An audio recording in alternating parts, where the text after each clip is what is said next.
Jangan lupa like dan subscribe. Assalamualaikum warahmatullahi wabarakatuh dan salam sejahtera. Nama saya Hasrul, boleh panggil saya Hasrul.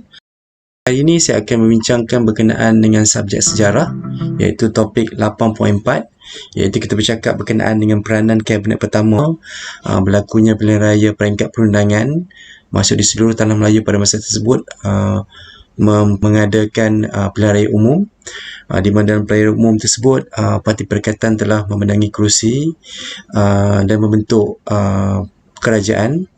Dan walaupun pada masa tersebut masih belum merdeka lagi, tetapi asas kemerdekaan telah berada di situ, di mana proses berkerajaan sendiri telah pun diwujudkan oleh pihak British kerana memberi peluang kepada masyarakat tempatan untuk berkerajaan sendiri sebelum British memberikan kemerdekaan kepada tanah Melayu.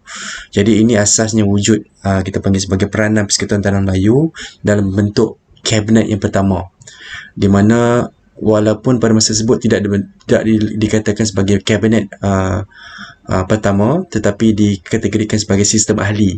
Kabinet pertama Persekutuan Tanah Melayu.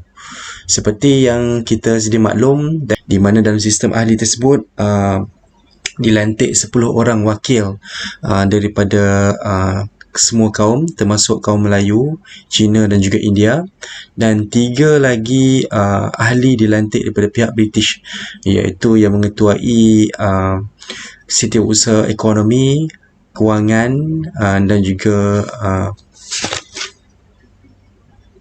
pertahanan. So itu adalah asas kepada pembentukan, dan setiap ahli yang diwakili oleh rakyat tempatan, iaitu Melayu, Cina dan juga India, mempunyai tugas masing-masing ataupun sekarang kita panggil sebagai portfolio lah. Jadi portfolionya merangkumi pelbagai faktor, pelbagai tugas, antaranya tugas berkenaan dengan pentadbiran, berkenaan dengan pengangkutan, kerja raya, buruh dan sebagainya, ya. Itu berkenaan dengan portfolio yang dipertanggungjawabkan kepada semua ahli. Dalam kata lain, kita tak katakan dalam bentuk kabinet, tetapi kita panggil dari segi bentuk ciri-ciri kabinet bayangan lah yang kita ada pada masa sekarang.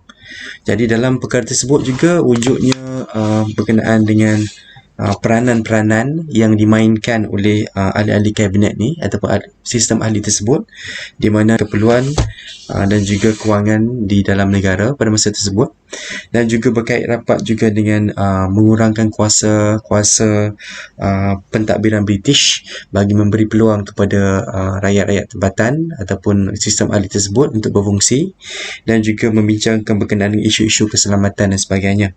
So ini adalah berkenaan dengan fungsi-fungsi sistem ahli.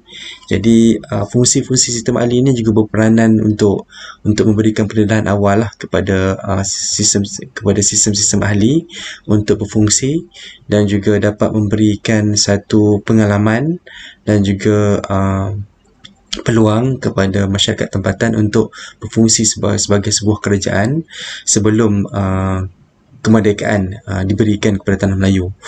Untuk pengetahuan semua, dalam tempoh tersebut Tengku Abdul Rahman telah dilantik sebagai Perdana Menteri yang pertama yang mewakili Parti Perikatan, dan beliau adalah seorang yang dipertanggungjawabkan untuk memastikan kelancaran proses pentadbiran pada masa tersebut. Jadi itu saja yang saya ingin kongsikan berkenaan dengan sejarah. So dalam sistem ahli ini pelbagai hal kita lihat peranan-peranan dan sebagainya.